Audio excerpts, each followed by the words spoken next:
தமிழக வரலாற்றில் மிக முக்கியமான போராட்டங்களில் ஒன்று 1953ஆம் ஆண்டு திமுகவால் நடத்தப்பட்ட கள்ளக்குடி போராட்டம்.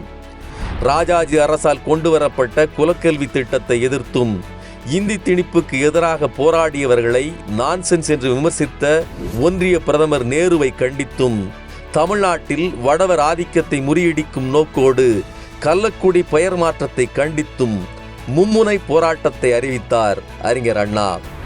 திருச்சி மாவட்டம் கள்ளக்குடியில் வடநாட்டைச் சேர்ந்த ராமகிருஷ்ண டால்மியா என்பவர் ஒரு சிமெண்ட் ஆலையை அமைத்திருந்தார்.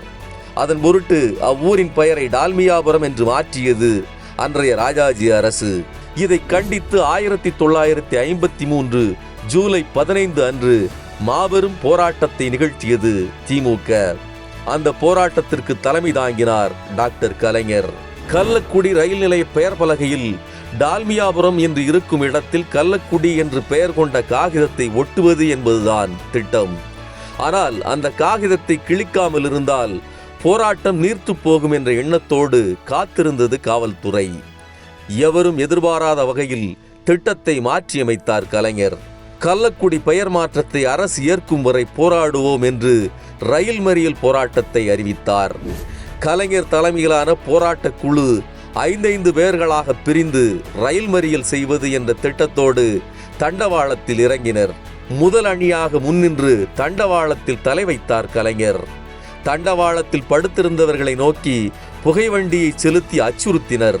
ஆயினும் கலைஞர் தலைமையிலான போர்ப்படை மன உறுதியோடு கோஷமிட்டனர். தேச தொண்டர்கள் நடத்தும் தியாக யாத்திரைக்கு தயாராகிவிட்டோம்.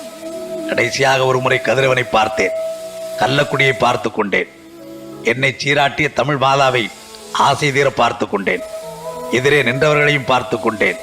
எல்லாம் நொடியில் முடிந்தது. கண்ணை மூடிக்கொண்டேன். சாவின் இன்ப முத்தத்திற்கு கன்னத்தை தயார்படுத்திக் கொண்டோம் எல்லோரும்.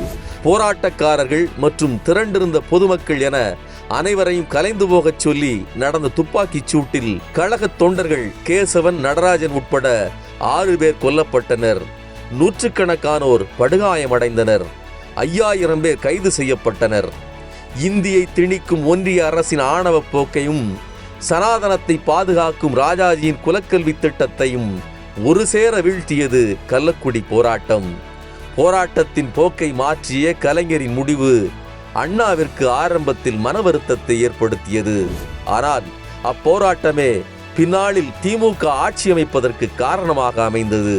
அதனால்தான் 1967 ஆட்சி கட்டில் ஏறிய போது கள்ளக்குடி தண்டவாளத்தில் படு என்றாலும் அமைச்சராக பதவியேற்றுக்கொள் என்றாலும் ஒரே மனநிலையில் ஏற்றுக்கொள்பவர் தம்பி கருணாநிதி என்று பெருமிதத்தோடு கூறினார் அறிஞர் அண்ணா.